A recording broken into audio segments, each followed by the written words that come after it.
할렐루야, 할렐루야. 제가 오늘 교육자 주일 또는 목회자 주일입니다. 5월 15일이 스승의 주일을 기점으로 해서 우리 성결교단, 우리 한국교회가 또 목회자 주일 또는 교육자 주일로 이렇게 예배를 드려요. 그래서 말씀을 이렇게 준비하면서 뭐라 그럴까요? 입에서 흥얼흥얼 이렇게 나왔던 찬양이 있어요. 그래서 오랜만에 찬양을 안 하려고 하는데 여러분들이 동의하시고 아멘 하시면 하고 그렇지 안 하려고 그러는데 다 속으로 다 동의한 줄로 저는 다 믿습니다. 말을 안 해도. 그래서 제가 찬양을 하겠습니다.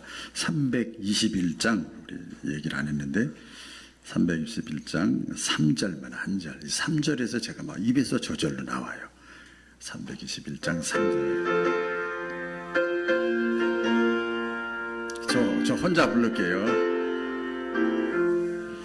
주 십자가에 달리사 날 자유하게 했으니 내 몸과 마음을 주에 가쓰게 하소서.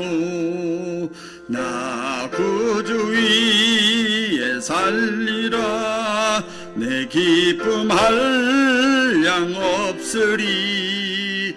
내 갈 길 인도하소서. 내 구주 예수여. 아멘. 할렐루야. 주님이 나를 위해 십자가에 달려 죽으셨기 때문에 목회하는 거예요. 주 십자가에 달리사 벌써 망했고 벌써 끝났어야 되는 인생인데 자유함을 주셨어요. 기쁨을 주셨어요. 확신을 주셨어요. 그래서 내 몸과 마음을 이제 나이가 좀 드니까요. 이제 몸을 드린다는 것도 이게 젊었을 때는 잘 몰랐는데 조금 나이가 드니까 그 찬송 내 몸과 마음을 주를 위해서 다 달아서 더 이상 기직맥진해서 쓸 수 없어 다 쓰게 하소서. 다 구주 위에 살겠습니다. 주를 위해 사는 것이 너무나 기쁘고 즐겁고 가치 있고 보람 있습니다.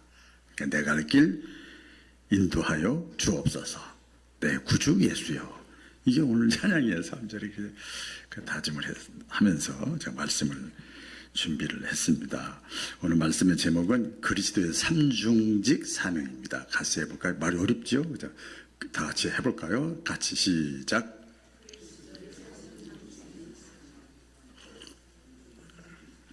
따라하기도 어렵잖아요. 그렇죠? 그리스도의 다시 한번 그리스도의 삼중직 사명.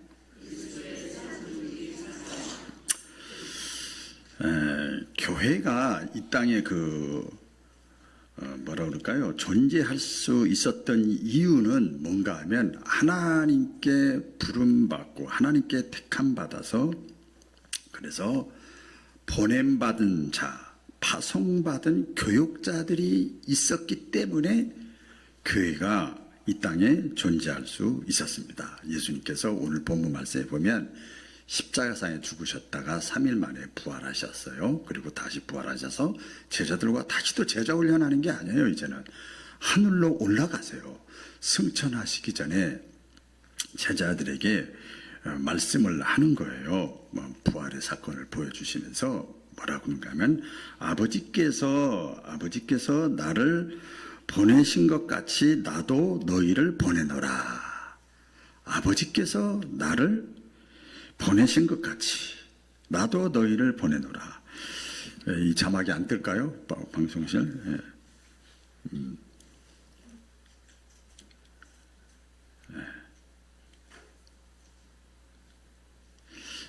부활하신 주님이 제자들에게 하늘로 승천하시기 전에 아버지께서 나를 보내신 것 같이 나도 너희를 보내노라. 제자들에게 주시는 말, 일반 무리들에게 주시는 말씀이 아니라 제자들에게 주시는 말씀이에요. 그래서 여러분 목회자를 뭐라고 그러죠? 보통 우리가 주의 종이라고 그래요. 주의 종. 다 하시잖아요. 그렇죠? 목회자를 주의 종이라. 또 좀 이렇게 폭넓게 보면 하나님의 사람, 하나님이 보낸 자, 이렇게 얘기를 하죠. 그러니까 주의 종은요 자기 뜻을 전달하는 자가 아니라 주인의 뜻을 전달하는 거예요. 그러니까 주님이 하신 일, 예수님이 제자들을 제자들에게 이제 내가 너희를 보낸다. 하나님이 나를 이 땅에 보내서 내가 이렇게 한 것처럼 나도 내가 하던 일을 너희들이 이렇게 하도록 내가 보낸다.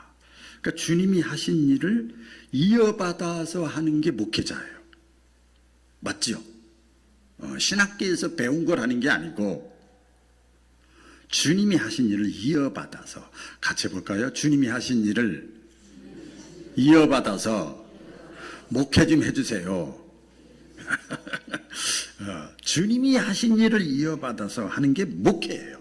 내 마음대로 하는 게 아니고, 내 생각대로 하는 게 아니고, 내 사상대로 하는 게 아니고, 내 뜻대로 하는 게 아니고, 하나님의 뜻대로 주님이 하신 일을 그냥 바톤 타치, 우리 개주 운동하면 바톤 타치 해가지고 계속 달리는 거예요. 내 스타일대로 다시 달리면 안 돼. 하는 거죠. 그리고 성경에 보면 하나님이 이렇게 뭐라고 그럴까요? 이렇게 보내실 때에는, 또 예수님도 마찬가지고 보내실 때에는, 파송할 때에는 어떻게 했냐면 자기 힘으로는 못하니까, 내 성격이 있는데, 내 고집이 있는데, 내 가진 게 없는데, 능력이 없는데, 배운 게 없는데, 아이고 안 되는데. 그렇죠. 안 돼요. 안 돼. 절대 할 수 없어요.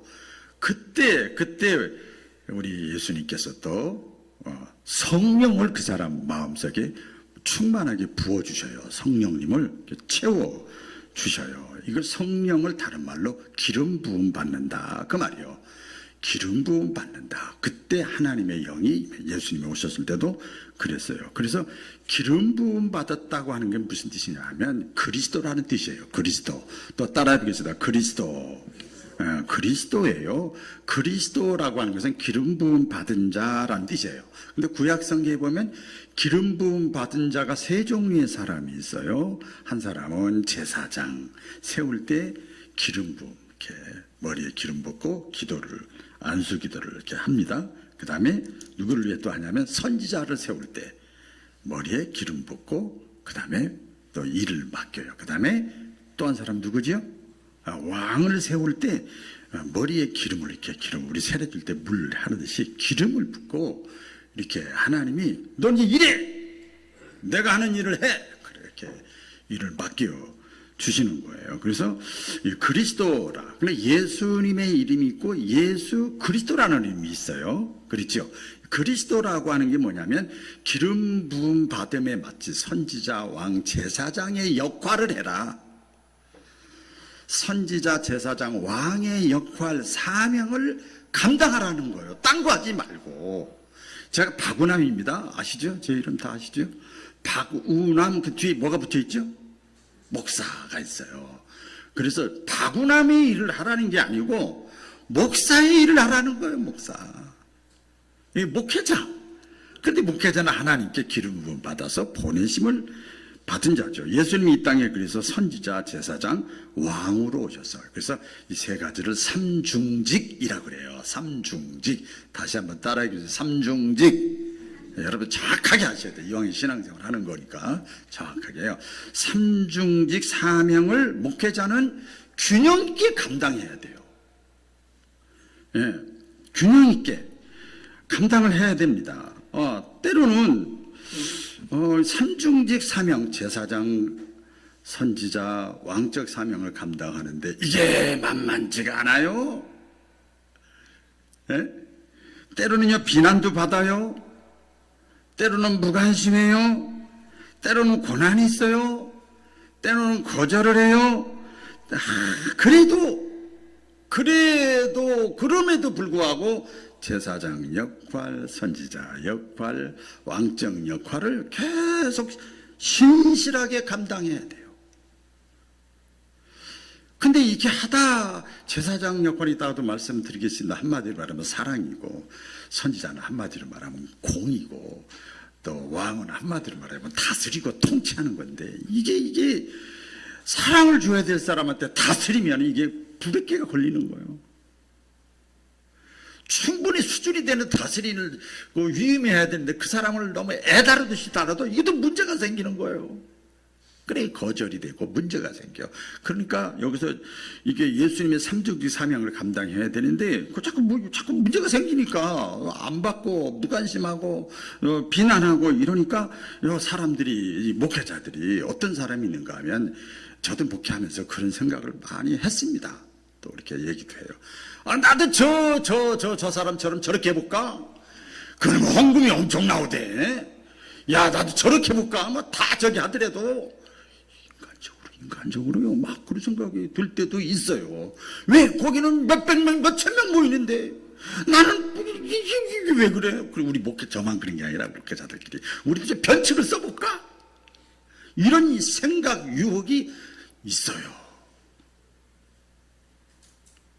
이 외적인 거 보고 그런 마음이 들 때가 있어요. 그걸 이단이라고 그러고요. 그걸 사입이라고 그래요. 그리스도의 삼중직 사명을 자기가 가감해가지고 다시 하는 거죠. 그래서 선지자적인 사명이 있는데요. 하나는 그 기름 부음 받았다는 선지자 사명. 이것은 뭐냐면 하나님의 말씀을 가감없이 바르게 전달해야 될 사명이 있는 거예요. 여러분 저를 그렇게 보시라고요. 저 박원환 목사님은 하나님의 말씀을 잘 묵상하고 잘 연구하고 잘 준비해서 더하기 빼기 하지 말고 바르게 전달하는 목사님이 되어주세요. 이렇게 마음속으로 가져야 돼요. 예수님은 성경에 사역을 하실 때 하나님의 뜻을 선포하신 선지자였어요. 그래서 요한복음 12장 50절에 보면 예수님이 이랬어요. 막 전하니까 사람들이 막 거부감이 생길 때 예수님이 뭐라고 그러는가 하면 내가 아버지께 들은 그것을 세상에 말하노라. 내가 아버지께 들은 거, 아버지가 나에게 하라는 거, 그것을 내가 지금 너희에게 말하는 거다. 그러니까 목회자는 하나님의 말씀 있는 그대로 전해야 됩니다. 그런데 때로는요, 예수님 당시에도 그랬지만 듣기 불편한 사람들이 있었어요. 누가 있었죠? 바리새인, 서두개인, 서기관, 유대인들, 종교 지도자들, 때로는 제사장들까지도 거부감이 생긴 거예요. 그럼에도 불구하고 세례 요한이나 예수님은 가감하지 않고 거기에 같이 이렇게 짝짝꿍하지 않고 하나님의 말씀을 전했어요. 그게 선지자 사명이에요. 그러나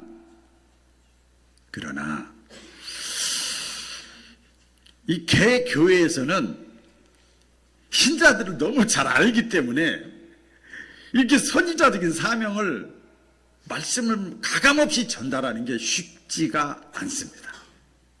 여러분이 처음에 2006년도에 개척하고 한 1, 2년, 2, 3년 동안 굉장히 강했죠. 그래서 성도들이 우리 목사님 엄청 세다고 막 그러죠. 그래도 하나도 시험 드는 사람이 없었어요. 너무 강했어요. 제가 생각해도 제가 여기 다 이 자료가 있거든요. 내가 이때 이렇게 했단 말이야. 근데 신자들이 안 떨어져 나갔어? 이상하네. 지금 같으면 다 떨어져 나갈 것 같은데. 뭐 과감 없이 전해버렸어요. 개교에서는요, 이 아니까 이것을 그 말씀 그대로 받아야 되는데 여기서 한번 내 필터해서 그래서 걸러가지고 거기서 취할 건 취하고 뺄 건 빼고 취사 선택해서 거기도 안 되면 시험 드는 거예요. 이제 오해가 되는 거예요. 상처가 되는 거예요. 그리고 제가 이제 기도원이나 어떤 가끔 뭐 지붕회 같은데 가면 이제 너무 편해요. 막 그냥 확 나가요. 하나도 거칠 것이 없어. 그대로 그냥 근데 그대로 받아. 여러분 성경에 에레미야 선지자 있잖아요. 에레미야는 눈물의 선지자입니다. 에레미야 선지자가 메시지를 전해요. 하나님의 말씀을 받고 메시지를 전하는데 무슨 메시지를 전하는가 하면 백성들이 듣기 싫어하는 메시지를 전해요. 백성들이 원하는 메시지는 뭐냐면 하나님이 복 주신다. 우리 택했으니까 그동안 11조도 드리고 교회 다니고 예배 드렸으니까 하나님이 복 주신다는 설교를 원했어. 에레미야 선지자에게. 그런데 이 에레미야 선지자는요, 하나님이 자기에게 주신 메시지가 있어. 회개하라고 그래라. 복음 두 번째고. 회개하라고 그래. 그렇지 않으면 다 멸망한다. 고난을 당한다. 이거 전해라 그래서. 그러니까 에레미야가 속에서 갈등이 생긴 거예요. 아니, 백성들은 지금 복 받으라는 소리를 듣기를 원하는데 회개하라? 그 멈출 수가 없었어. 그래서 에레미야 20장 9절에 보면요, 이런 그 고백을 해요. 에레미야 선지자가 내가 다시는 여호와를 선포하지 아니하며 그의 이름으로 말하지 아니하리라 하면, 하나님의 말씀을 그대로 전파하고, 하나님 말씀 그대로 전하면 백성들이 받질 않고 날 죽이려고 하고 오히려 막 역작경이 일어나니까 내가 하나님의 이름으로 말하지 아니하리라. 이제 안 할래. 좋은 얘기만 하면 얼마나 좋아. 그런데 나의 마음이 불붙는 것 같아서 골수에 사무치니 내가 답답하여 견딜 수 없나이다. 그러면서 에레미야가 눈물을 흘립니다. 눈물을 흘리면서 회개하지 아니하면 너희들 망해 계속 전하는 거예요. 여러분, 우리 아버지가, 부모가 자녀들을 키울 때 세 가지를 키워요. 오늘 말씀과도 연관이 되는데, 첫째는 뭐예요? 제사장적으로 사랑으로 키워요. 그렇죠? 용서하고 이해하고 받아주고 럭끌럭끌 해주는 거야. 어린아이니까. 그렇게만, 나이가 벌써 10살 먹고 그랬는데 그때도 럭끌럭끌 하면 되겠어요? 그때는 또 이렇게 해라 저렇게 해라, 이렇게 해야 돼 저렇게 해야 돼, 어디 그렇게 예의가 없네, 막 가르쳐야죠. 그래야 크지요. 그리고 나서 어떻게 해요? 파송하는 거예요. 이제 직장에, 학교에, 결혼하러 자립해서 그 왕이야, 왕. 다스리고 통치하고 치리하고, 이게 여러분 같이 하는 거잖아요. 근데 어린아이인데도 막 다스리려고 그러면 문제가 생기고, 그렇죠? 세 가지를 같이 하는 거. 하나님도 역시 마찬가지입니다. 어느 시골교회에서 목회하던 한 목사님이 계셨습니다. 실사례인데요. 그 교회가 저 충청도 지역인데 지역 유지들이 아주 텃세들이 세요. 그래서 교인들이나 모든 그 동네 사람들이 지역 유지 돈 많은 사람, 또 거기 핵심자들의 눈치를 이렇게 보는 분위기였어요. 근데 그 목사님께도 그 압박이 왔어요. 압박이 왔습니다. 그럼에도 불구하고 이 목사님은 하나님의 말씀에 위배되면 안 돼. 하나님의 말씀에 위배되면 절대 안 돼. 그리고 그들이, 그 지역 유지들이 동네에서 요구하는 걸 거절을 합니다. 거절을 하는 거예요. 근데 예를 들어서 이런 그 내용이더라고요. 동네가 한 그룹이 시족사회 같이 돼가지고 동네에서 함께 제사 지내는데, 당신네 교회들도 와서 같이 제사하고, 목사님도 와서 여기 한번 기도도 해주세요. 유일신 하나님이 아니니까 짬뽕이잖아요. 와서 기도도 해주세요. 좋은 거니까. 제사 지내는데 기도해달라고 그러는 거예요. 그런 요구가 있었고, 또 면장선거를 하는데, 면장선거는 교회 차원에서 도와주려고, 교회 차원에서 막 공식적으로 막 이게 막 그 요구를 하고, 또 초상 치를 때 제사상 차리는 거, 시골이니까 다 그게 이거 불교적인 게 있잖아요. 유교적인 것이. 초상 치를 때 제사상 차리는 것에 대해서 뭐라고 하지 마세요. 맨날 가족끼리 싸워요. 그러지 마세요. 그냥 봐주세요. 눈 감아주세요. 그런 것도 있고요. 또 일요일에 뭐 그 동네 행사를 하는데 신자들 다 보내주세요. 뭐 그 다음 일요일 날 가면 되지. 뭐 그까짓 게 뭐 특별해요. 여러분 여쭤볼까요? 여러분 가정이 있고 부부가 있어요. 사랑하는 사람이 있어요. 여보, 제가 옛날에 한번 제가 말씀드렸는데, 여보, 나 당신 사랑하는 거 알지? 그래서 결혼했잖아. 그렇지? 우리 서로 믿지? 그래. 1년 365일이야. 근데 딱 하루만 나 밖에서 외박하고 올게. 그래서 왜? 내가 옛날에 짝사랑하던 남자가 있었거든. 그 남자하고 하룻밤 진하게 즐기다 올 거야. 내 마음 당신 사랑하는 거 알지? 이해해 줄 수 있어? 이해돼요? 말이 안 되는 거예요. 여러분, 아가서에 보면 그런 내용이 잘 나오는데 절대 안 되는 거죠. 그래서 오히려 이 목사님이요, 주일마다 오히려 사람들 눈치, 지역 사람들 눈치 의식하지 않고 하나님의 말씀을 그대로 전한 거예요. 그냥 하나님 말씀 그대로 전한 거예요. 그랬더니 교인들이 막 불평하고 막 비난하고 원망하고, 그래서 교인들이 하나도 믿음이 약한 사람 다 떨어지잖아요. 그때는 코로나 때 보세요. 다 떨어지잖아요. 아슬아슬하게 교회 나오는 것 뿐이지. 교인들이 막 떨어져 나가. 근데 끝까지 남은 자들이 있었어요. 그 사람들이 막 기도하면서 하나님께도 막 매달리고, 그래가지고 동네 사람들이 또 나간 사람들이 막 손가락질 당하면서 그래도 믿음을 지켰어. 이 사람들이 참 신자들이 된 거예요. 그러면서 하나님의 살아계심을 생활 속에서 막 체험하는 거예요. 진정한 뭐 우리 말하는 대로 제자가 된 거죠. 한 1년 반 정도 지났는데 교회가 성장하기 시작하는 거예요. 이 사람들이 누룩이 된 거예요. 누구 어떤 사람들이 와도 다 품어주는 사람들이 된 거예요.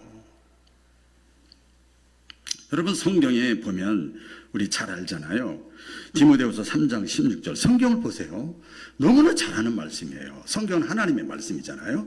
다 같이 한번 읽어볼까요? 시작.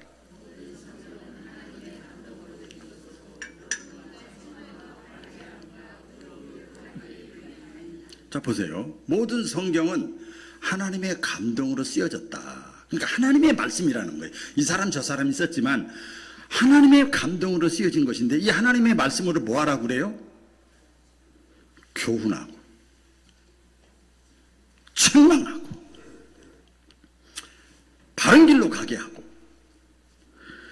바르게 교육하기에 유익한 말씀이다. 그랬지요? 모든 성경은 그런 말씀이에요. 그러니까 선지자적인 목회 사명을 감당하는 사람은 아무리 환경이 악조건이라 할지라도 그대로 전해야 될 사명이 있어요. 그렇기 때문에 이 가르치는 사명, 선지자, 말씀을 전하는 사명은요, 구체적으로 이런 겁니다. 제가 이제 뭘 하는가를 아셔야 돼.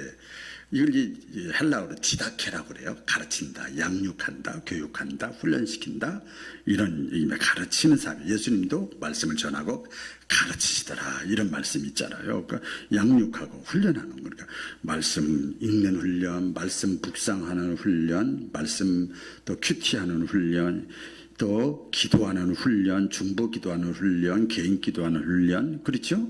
기도 훈련이에요. 또 성령 체험하는 훈련, 또 마찬가지죠. 예배 드리는 것도 훈련이에요. 예배 경건 연습이잖아요. 경건 생활이잖아요. 예배 드리는 거, 봉사하는 것도 훈련이고요. 다 훈련이에요. 선교하는 것도, 교제하는 것도 훈련입니다. 애들이 유치부 초등학교 가고 다 교육 받더라고요. 훈련 받더라고요.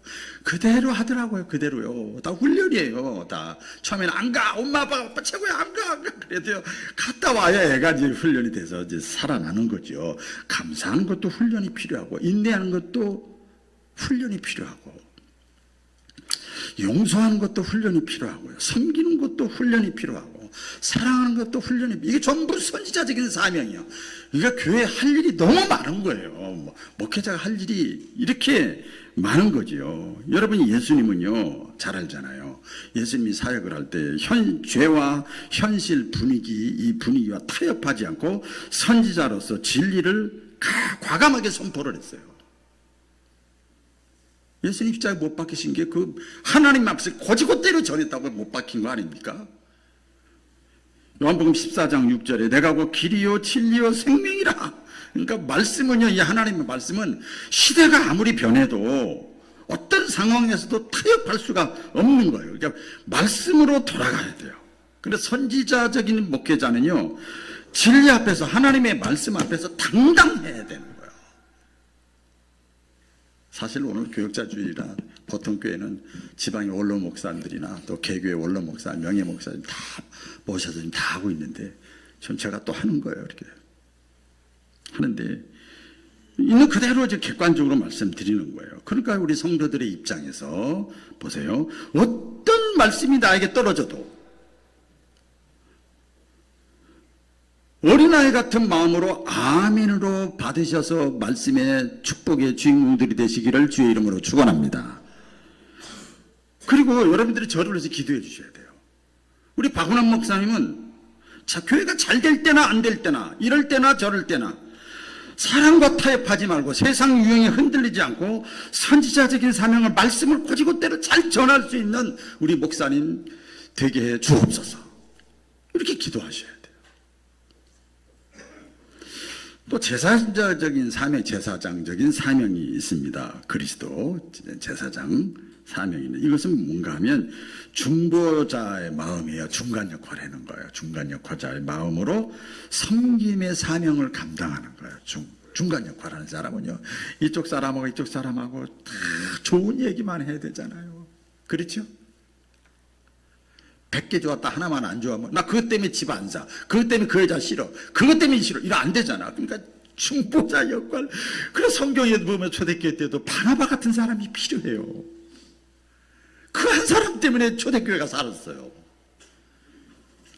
구약시대 여러분 제사장 사명 아시죠?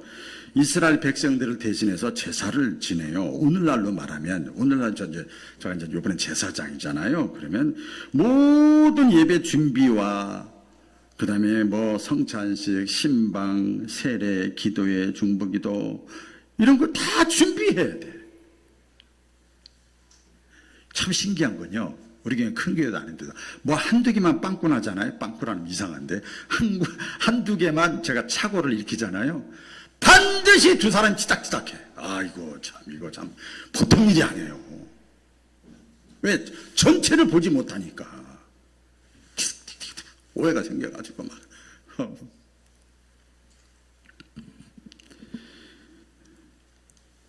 그 목자가 양을 치듯이 성도들의 신앙을 보살피고 먹이고 지키고 돕는 일, 제사장이 그 역할을 했어요. 또 구약성경의 제사장은요, 성소와 지성소에 들어가서 일을 합니다. 성소에 들어가서는요, 7금 등대가 잘 켜져 있나, 기름이 떨어지지 않았나, 그럼 기름을 보충하고, 또 불을 밝히고, 불이 심지가 올라갔나 내려갔나 그것도 확인하고, 불 끄고 시작할 때 켜고, 그 다음에 분향단에 가서 향을 또 사르는 일을 또 하는 거예요. 그것을 하고, 떡상에 가서는 12덩이의 떡을 잘 진설서 순서대로 잘 보기 좋게 놓는 일을 하는 거예요.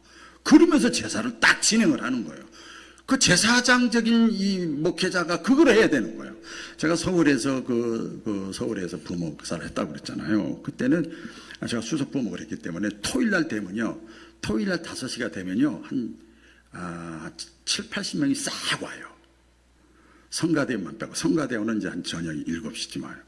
다 와서요, 그 다음날 주일날 예배 드릴 걸 다 점검해요. 안내위원, 주차위원, 헌금위원, 방송위원, 찬양대원, 성가대 다 와요. 다 와서 리허설을 해. 전부 점검을 합니다.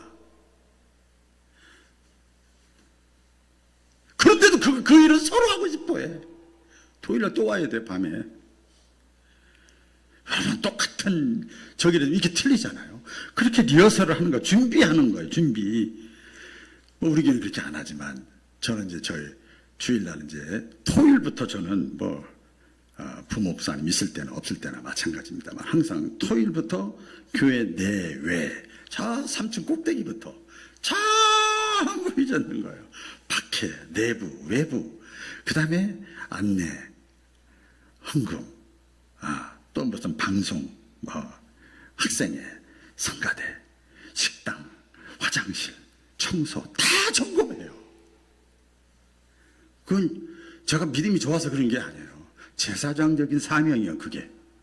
그 일을 해야 되는 거지요. 또 제사장은요, 축복하는 일을 했어요. 제사장에게는 축복권이 있었어요. 축복권. 따라해 볼까요? 축복권. 예, 축복하는 일을 해서 축복을 하나님이 위임했어요. 그 구약에 보면 그 제사장에게 기도를 받고, 아버지에게 기도를 받고, 또 아버지에게 축복권을 줘가지고 자녀들에게 기도를 하게 만들고, 그래 축복권을 막 주는 거예요. 그래서 목회 이 제사장은요, 될 수 있으면 모든 신자들이 좀 곁길로 나가고, 뭐 범죄를 하더라도 하나님 저기 회개해서 복 주세요. 꼭 그렇게 하는 거예요. 이 축복의 기도를 쉬지를 않아야 돼요. 아유, 저 사람은 불가능해. 안 돼. 5년, 10년 동안 해도 변화가 없어. 안 돼요. 나 신경 안 쓸래. 이러면 안 돼. 끝까지 축복 기도를 해야 돼. 여러분, 그러니까 이게 그래서 기름 부음, 성령의 은혜가 제 속에 또 목회자들에게 없으면 이 기도가 중단돼 버리는 거죠. 예수님께서 십자가상에 죽으셨잖아요. 죽으심으로 하나님과 인간 사이에 중보자 역할을 했어요. 저도 우리 교회에서 제사장적인 사명을 어떤 경우에도 변함없이 흔들리지 말고 끝까지 신실하게 감당할 수 있도록 저를 위해서 기도해 주시기 바랍니다. 마지막 세 번째, 기름 부음 받았다는 거, 왕입니다. 왕적 사명. 이 왕적 사명은요, 질서를 세우고 다스린다. 큰 틀에서 말씀드리는 겁니다. 교회를 지키고 보호하고 왕이 그렇게 하잖아요. 그렇죠? 나라를 지키고 보호하고 다스리고 통치하는 거죠. 여러분, 구약 성경에 또 하나님이 천지 만물을 창조하실 때 순서가 있었잖아요. 근데 창조 전에, 새로운 창조가 일어나기 전에 창세기 1장 2절에 보면요, 이런 말씀이 있어요. 땅이 어떻게 하고요? 다 같이 읽겠습니다. 시작.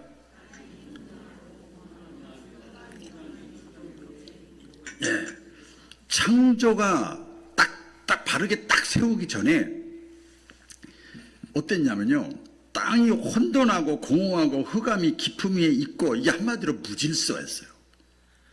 질서가 없는 거야. 질서가 혼란스러운 거예요.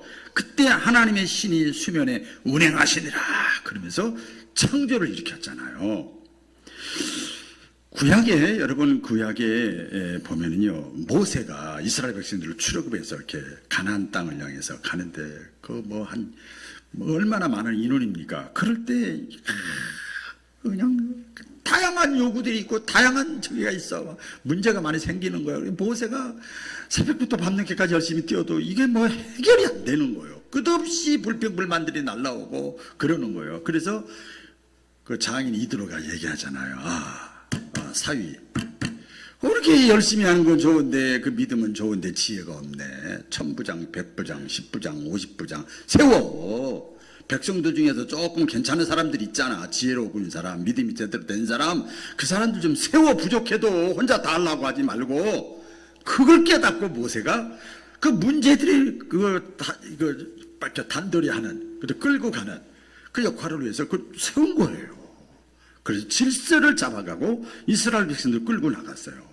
여러분, 그 초대교회 때도 신약에 와서 보면, 제가 목회 코칭할 때 꼭 이걸 언급을 하는데, 신약의 사도들이 예수님이 승천하시고 나서 보혜사 성령을 너희에게 보내주마, 열심히 기도해라. 500명이 기도하다가 380명이 기도해도 안 되니 다 떠나갔어요. 120명은 끝까지 기도해서, 그래가지고 성령 충만 받았어. 그래서 그들이 초대교회 초대 멤버들이에요. 그런데도, 성령이 충만한데도 문제가 생기는 거예요. 누구 더 주네, 덜 주네, 뭐하네, 막 문제가 생긴 거예요. 그래서 사도들이, 아이고, 이거 어떻게 하나. 기도 중에 깨닫게 하신 거예요. 우리는 말씀을 전하고, 기도하는 일에 전무하게 좀 해주라. 그리고 뭐예요? 이렇게 다스리고, 통치하고, 이렇게 조정하고, 이렇게 하는 일. 하나님이 지혜를 주셔가지고 7 집사를 세워서 안수합니다. 그게 안수 집사예요. 세워가지고 사도들이 하던 일을 그들에게 다 위임하고 분담합니다. 그래가지고 초대교회를 세워나갔어요. 그래서 이 목회자는요, 한쪽에 치우치지 않고, 제가 저에게 하는 말씀이에요. 혼자 일하지 않고, 좀 어설퍼도, 좀 부족해도, 좀 자격이 없어도 맡기라, 이 말이에요. 여러분들 꼭 목회자 같아. 목회 코칭할 때 제가 꼭 이렇게 하거든요. 그래야 그들도 자기 존재 가치를 느끼고, 믿음으로 구원받는 끝난 것이 아니라 주님의 일을 하다가 하나님의 복을 받을 거 아니냐. 그래서 이 목회자는 이 왕적 사명을 가지고 있는, 왕적 사명을 또 잘 감당하려면 교회가 크든 작든 혼자 다 하면 안 되고 흔히 말하는 대로 코치가 돼야 되고 지도자가 돼야 된다. 그리고 아까 말씀드린 대로 일꾼을 세워서 위임하고 분담해야 된다. 나눠서 해야 된다. 그리고 나서 목회자는 뭐 해야 돼? 부지런히 성도 양떼들의 형편을 살펴서 관리하고 조정하고 점검해야 된다. 이런 거죠. 제가 이제 이렇게 생각해 보면 저 신자가 지금 집사거든, 권사거든 지금. 근데 중생을 했나?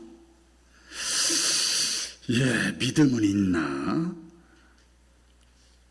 저 사람이 리더가 됐는데 성령 체험은 했나? 인간의 생각과 경험이 앞설 때 성령 체험한 사람, 그게 앞서가는데 그거 못하잖아요. 그러면 그런 걸 체크하는 거예요. 예배 생활을 제대로 하나, 기도 생활을 제대로 하나, 가정에는 이거 신앙적인 거고요. 또 이게 점검하는 거죠. 제가 여러분들 볼 때 가정은 건강한가, 자녀의 문제는 괜찮은가, 물질의 문제는 어려움은 없는가, 건강 문제는 어떤가, 사람과의 관계는 지금 어디가 엮여 있고 꼬여 있는가 점검하는 거예요. 또 교회적으로 보면 교회에 이제 왕은 다 통치해야 되잖아요. 대통령 선거 앞두고 있는데 똑같은 거죠.